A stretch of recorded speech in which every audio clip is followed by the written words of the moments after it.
What's good, ladies and gentlemen? It's your boy Mike here with another episode, and today we are covering Sara Lena's video. I think I said that right, or it could be Sara Lena. No diss to you. Shout out to you, sis. I love your work. Today we have a video, Signs of a Fake Masculine Man. Now, watch this video. We probably not gonna get through all of it because I really just want to jump off to talk my shit. But I watched most of this video already, and I agree with honestly probably all her points. So let's get into it. Number one, a man that is always shaming other men for wanting their woman to be modest. They kind of say things like, oh, a man that has an issue with his woman getting a lot of attention is an insecure man, and a man that has an issue with his woman posting sexy pictures, he's insecure and he has fragile masculinity. And you know, it sounds good, you know, it sounds right when you hear it, but here's the thing, feminine energy is very free. It knows no limitations. It's just like, whereas masculine energy brings the rules and the boundaries and the expectations and the principles and a structure. Well, I agree with 100,000%. And we see this all the time. We see this shit on Twitter, Instagram, in real life. It's always some dude that feels like he's going to circumvent the natural order of things, of the way that men establish, and think that he's going to essentially dirty Mac his way into the draws. So he thinks by telling women, yeah, you know, these men they're too controlling, they're too oppressive, you know, they're trying to make rules and guidelines, and you're an adult, you're a grown woman, you should be free, and you're free to do. She don't want that shit, bro. And she sees through that. And even if they don't, eventually she's going to resent you for that, because then you're going to end up going down a whole bunch of decisions that in the end of it, she's going to look at you, and this is what women's nature are. She will literally have you go down a whole damn list of shit that she told you or suggested, and then in the end will look at you when it fails and say, why did you let me do it? Keep that in mind. Moving on. Number two, it is fake masculine for a man to say, oh, I can't express my feelings, or you should never express how you feel to a woman. You know, never express your emotions. She's just gonna call you weak. She's gonna call you a punk. What that really means is either A, you don't know how to express. I'll tell you what that means.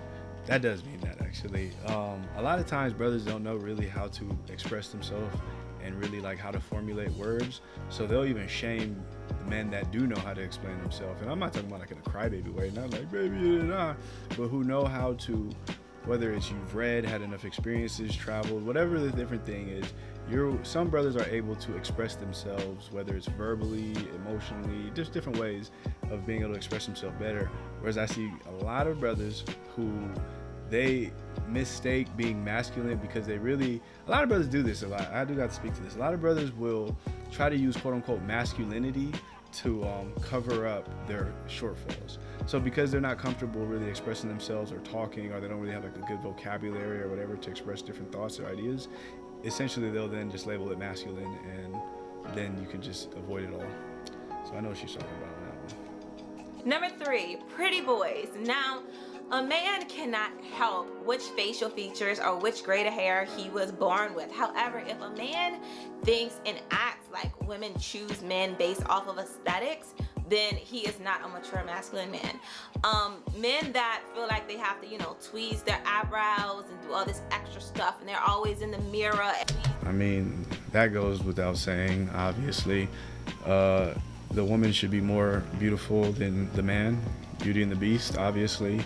I do see this a lot where a lot of dudes, it could be, and now I know I'm gonna lose some people, but like it could be something like, you know, pushing it is, you know, right there on the borderline is getting like, what is it, the dye tips and things like that, and the eyebrows, and now dudes are getting their nails painted, we getting gloss on our nails. Like, who uses gloss? He had on gloss. He was glossy. Hardcore rapper, but he's glossy. Let's leave some things to the ladies. Number four, a man that is overly aggressive because he is trying to gain respect from people is a man that operates from, yes, toxic masculine. We all know this kind of person who is essentially at the end of a goddamn party, he might challenge a nigga to a fight, or, you know, take his shirt off, or just, you know, doing too much to like essentially get into like essentially just physicality. Like, there's no reason why men should be, for the most part, being physical. But you know. Now, number 5 kind of ties into the one that I just said, and that is when a man gets angry and he starts arguing with a woman, especially when he gets to yelling. I have to agree. You know, this one touch it. I'm gonna give a personal testimony on this one and give my personal experience on this. I personally grew up seeing my parents yell back and forth, yelling, big ass arguments, logic, screaming matches, all of that. And you know, they're married. They stayed married until my father passed. But that's what I thought was normal. I thought, you know, essentially, my father was the most masculine man in the world to me. He definitely was a man's man. But as far as going back and forth, to me, that was just normal. I thought that was like what you're supposed to do. It wasn't until very recently that I realized that is true. It is a feminine energy for you to, like, that energy honestly is reserved for another man in like combat. For you to go back and forth with a woman, like, what you say is what you say. If she's not following it, consequences. But yelling is not going to be the consequence. She ain't going to understand through that. If you really about what you're talking about, then you can implement consequences to correct the behavior. And yelling won't be necessary. So, things to learn as you get older. Number 6, if he is very accepting of role reversal and gets upset about gender roles, especially when someone speaks about what is required of a man in a relationship or in a family or in general.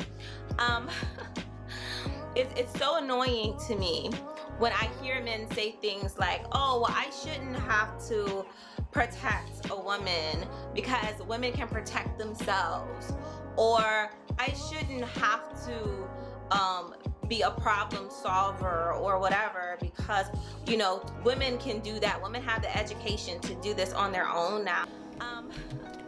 Didn't I tell you these men exist, ladies? Didn't I tell you? How many times have I told you that niggas be in my goddamn DMs mad? You talking about polygyny? They're as mad that you trying to put extra responsibility on them. They just want to fuck hoes. So when you talk about that they have to like possibly pay some bills or help the children with the homework or any of this other shit, they're not into it. They get upset. They like it the way it is. They like you being the quote unquote quasi man and you doing the same shit they do, bringing money into the house, and that way, you know, the expectations is 50-50. They prefer it. They don't want the complete pressure of being a total man in the house. They love it's really what it is. It's the responsibility. I liken it to how I felt when I first had my son. And you realize, and I'm sure every man had this feeling, when you realize like, damn, this child's whole life is now, I'm responsible for this child's whole life. Like, even, this is something, you know, God forbid something happen, they can say what they want to say. They gonna still blame me or his mama. They're gonna be like, nigga, where you to that? So I mean, as far as responsibility, as far as like, oh, where was you at? So I feel that, but you can't duck that. That's what certain men, I'm assuming, that's when certain men would just dip. But you gotta rise to the challenge. It is what it is. That's the situation. I'm going off on a tangent, but we say it all the time. Women will be happier when they just accept what it is and stop trying to create a false reality or an alternative reality. And once you can just accept things for how they are, you can just move in the best light of what it is. And you'll be happier, trust me. Number 7, a fake masculine man has no problem with expressing to the world how much he hates women. He's always bashing women. He always has something negative to say about women. He never has anything positive to say about women. These are the type of men that would be like, yes, I'd be perfectly content in a world with just men. Oh shit, she talking about MGTOW. Anyways, I let her build on that because I did want to kind of give some context to that, because a lot of times I do hear, like, people hit me up all the time talking about, you only have bad things to say about women. What I do notice is that, just like, you know, human nature, you pay more attention to the negative than the bad. So like, I can highlight the positive women in my own life all day long and the positive interactions I've had with women all day, and you'll ignore that for, you know, what applies to probably, honestly, if you feel that way, more than likely you hit dog holler. You probably at some point felt a little some type of way about something I posted or something, or a conversation we had. But you know, a lot of times I do hear, I'm like, listen, a lot, any critique, specifically a black woman, any critique of a black woman is hate. So we do kind of have to, but I know what she's talking about. There are people that say that shit, talking about, you know, the world would be better off without women. I don't agree at all. I think the world would be better off with men who are men and women who are women, and that's the best. I love women. And lastly, number 10, fake masculine men do not like being role models. They will say things like, you know, it's not my job to be a role model. It's not my job to help raise nobody else's child. Now, ladies, this does not mean that a man should have to take care of your child if you're a single mother. I'll take it from here.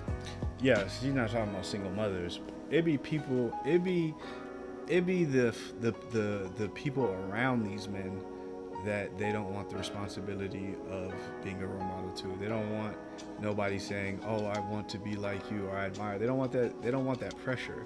Essentially, that I know exactly what she's talking about. That goes into the what was it, Charles Barkley's what is it? What they said? I'm not a role model, or whatever the case be. Like, truth be told, you are a role model. We are all role models. As black men specifically, it means something to make sure that we're walking in an honest and righteous light, because the younger men are looking at us and they're looking up to us, and they're modeling their life, whether it's a gangbanger, whether it's a dude on Wall Street, or an electrician, a plumber.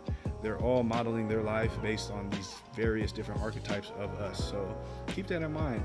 Stop being so quick to say, yo, I live my own individual life, and Deli Ma, do what thou wilt. What's good for me is not good for it. Yo, try to live our life. We should try to live our lives in the best way that can be modeled for the next generation. That way they don't have to fill out so many mistakes. And I think that's the end of this video. Yes, it is. Great video by sis. I'm gonna link the original video into the video description. That way, anybody that wants to actually check it out, you have access to it. Thank you for listening. You guys have a great rest of your day, evening, night. Peace.